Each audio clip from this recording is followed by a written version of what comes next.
C'est Andy Show, comment allez-vous? Moi ça va super comme d'habitude. Aujourd'hui on se retrouve pour une nouvelle vidéo sur psychologie. Donc c'est un test de personnalité, un site de test où tu fais plein de tests. Donc voilà, donc on va se faire plusieurs de ces petits tests. C'est parti, sans plus attendre, sur, croyez-vous, à l'extraordinaire. Alors on s'en fout du texte, on va commencer.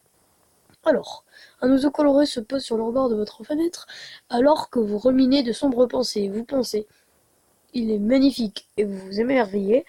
Dans ma prochaine fille, je me réincarne en rouge-gorge. Et si le hasard n'existait pas, il va me salir mon balcon. Donc, moi personnellement, quand t'as un oiseau coloré qui se porte sur le bord de ma fenêtre alors que genre t'as des sombres pensées dans ta tête, quoi, t'es pas trop bien dans ta tête. Franchement, c'est bon, allez, il est magnifique et vous vous émerveillez. Voilà. Il vous arrive de jouer au loto avec des collègues un peu par défi économique. Une fois résolu le conflit entre richesse et spiritualité, oui. Statistique, vous avez aussi des chances de gagner en confiance envers la générosité de la vie. Personnellement, moi j'ai jamais joué au loto, mais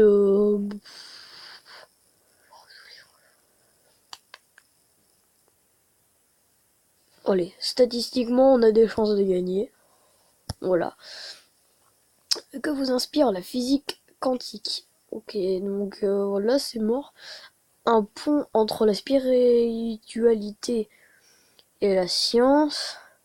Un concept un peu flou. Les autres dimensions de notre réalité enfin expliquées. C'est dans l'infiniment petit que se cache le rêve de nos ancêtres.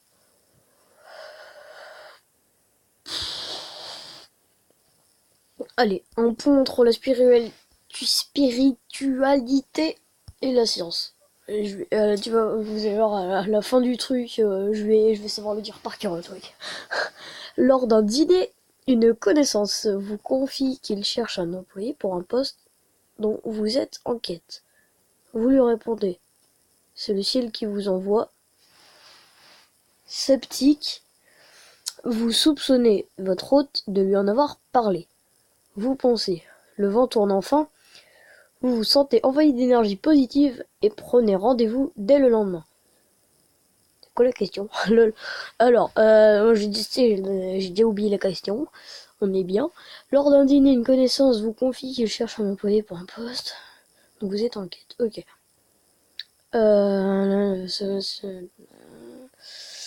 Vous pensez le vent tourne enfin, vous vous sentez envahi d'énergie positive, prenez rendez-vous dès le lendemain. Oui, bah ça direct.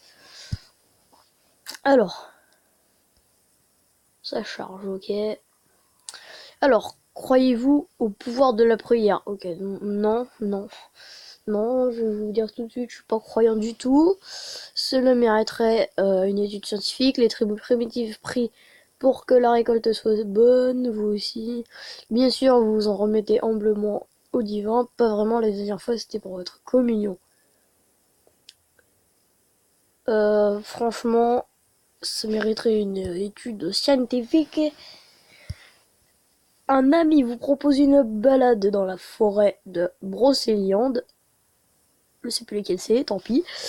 Vous vous réjouissez, vous plongez, vous réjouissez de vous plonger dans cette forêt vivante.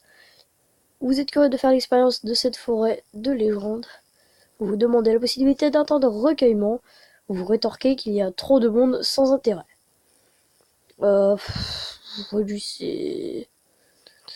Vous demandez la possibilité d'un temps de recueillement. Euh, Franchement, je serais curieux de faire l'expérience. Que vous évoque un mot de hasard, un coup de bol heureux ou malheureux, Dieu qui voyage incognito, non, le phénomène de synchronicité, non, une coïncidence naturelle. Bon, plus une coïncidence naturelle. Quelle est la personne la plus extraordinaire que vous ayez rencontrée? Mère Rama ou un être éveillé? Ouais, non. Un génie en affaires, une personne qui a fait une NDE, Near Death Experience, ok, je sais pas du tout ce que c'est.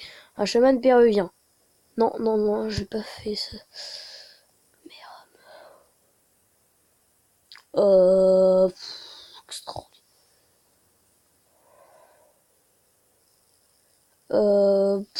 Plus extraordinaire que vous avez rencontré. Y a pas un bouton rien. Bon allez, je crois que c'est ça. Au hasard. Alors, ça charge toujours, ça charge, ça charge. Ok, alors, vous êtes dans une librairie, un ouvrage tombe littéralement de l'étagère sur le sol. Ok. Quelqu'un dans la librairie doit avoir un pouvoir kinesthésique. Ouais, non. La matière aussi est vivante, les livres sont issus des arbres. C'est pas con, mais non. C'est votre grand-mère décédée qui vous envoie un message, non plus. Les étagères de cette librairie sont bancales. C'est ça, hein. T'as un mec qui a un pouvoir kinesthésique, voilà quoi. Du point de vue de la santé, vous avez déjà fait un appel à un guérisseur. Vous ne jurez que par la médecine allopathique. Vous êtes moins stressé depuis que vous méditez, vous explorez une nouvelle thérapie quantique. Du point de vue de la santé, alors vous avez déjà fait appel à un guérisseur. Un guérisseur, un médecin plutôt. Vous ne jurez, vous êtes moins stressé depuis que vous méditez. Ça, j'ai pas trop bien compris la question, hein. Voilà. Au cours d'une discussion, un de vos amis aborde le thème de la vie après la mort. Vous préférez quitter la table, vous lui partagez les enseignements des Tibétains, vous lui relatez des études sur la NDE, vous discutez des rites funéraires des peuples primitifs. Pour une discussion avec un ami, il aborde le thème de la vie après la mort. Préférez quitter la table, là c'est un peu le mec qui se sent vraiment pas bien, ultra stressé. Vous lui partagez les enseignements des Tibétains, voilà. Vous discutez des rites funéraires des peuples primitifs. Je sais pas moi. Je veux pas quitter la table, hein. Franchement, ça fait vraiment le mec qui est en mode... Au revoir. Voilà. Bon, on va dire ça. Voilà. Au hasard. Accordez-vous de l'importance à vos rêves. Vous suivez les conseils de Jung, le plus spirituel des psys? Non. Vous ne vous souvenez pas vraiment de vos rêves? Ça dépend quand. Bien sûr, les médecins de l'Antiquité soignaient déjà par les rêves. Vous les écoutez quand ils se présentent. C'est un peu ça, hein. Avez-vous déjà eu des expériences télépathiques? Parfois, avec vos plantes, votre animal de compagnie. Quand vous étiez gosse, vous faisiez tourner les tables comme tout le monde. What? Oui, avec un enseignement spirituel. Non, mais les médiums vous intriguent. Ouais. C'est plus ça. Hein, on va pas se mentir. Qu'avez-vous retenu sur les fleurs de Bach? Je sais pas ce que c'est, donc comme ça on est bien. Vous connaissez les fugues de Bach? Non. Le principe repose sur une méthode d'observation du monde des plantes médicinales. What? À ce jour, il n'existe pas de démonstration scientifique de leur efficacité. Que l'essence de Star of Bethlehem renforce la paix intérieure. Je sais pas, bon, je veux dire, ce jour il existe, voilà. Ensuite, quelle citation vous inspire? Une fois que l'esprit est maîtrisé et transformé, le bonheur devient possible. Thich Nhat Hanh, non. Je sais pas, ça m'inspire pas trop. La physique quantique oblige les scientifiques à constater l'une. L'existence d'une double réalité. Oui, ça m'inspire. Votre liberté est inséparable de cette angoisse devant le champ du possible. What? Seul le chamanisme dit encore aujourd'hui avec justesse que ça, c'est celui qui m'a le plus inspiré. Comment appelez-vous votre petite voix intérieure, votre intuition, votre esprit guide, votre censeur, votre ange gardien?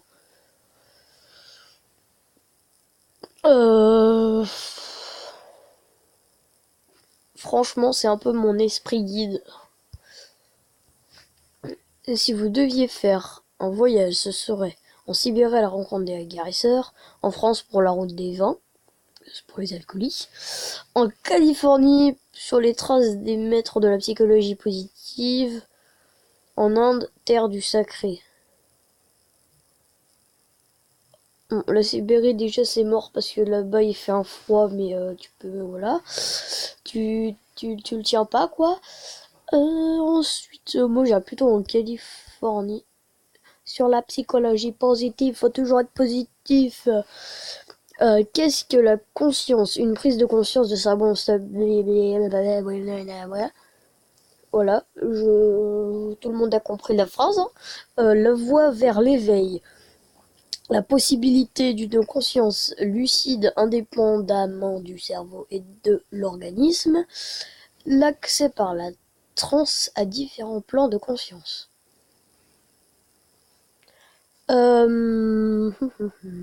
La possibilité d'une conscience lucide, pardon, indépendamment du cerveau et de l'organisme. Qu'est-ce que la conscience? Bah, franchement, c'est une prise de conscience de sa responsabilité. J'arrive plus à parler. Je suis en train de perdre la voix. Une amie vous propose d'aller voir une voyante avant de prendre une décision importante. Vous préférez prendre refuge auprès d'un maître de sagesse. Vous vous renseignez d'abord sur la médiumnité. Pourquoi pas, les peuples primitifs ont su le bien. Vous vous éclatez de rire, quelle idée farfelue. Franchement, c'est ça. Franchement, vous fout de sa gueule. Quel personnage pourrait vous guider? Non. Lui, Descartes, le Dalai Lama.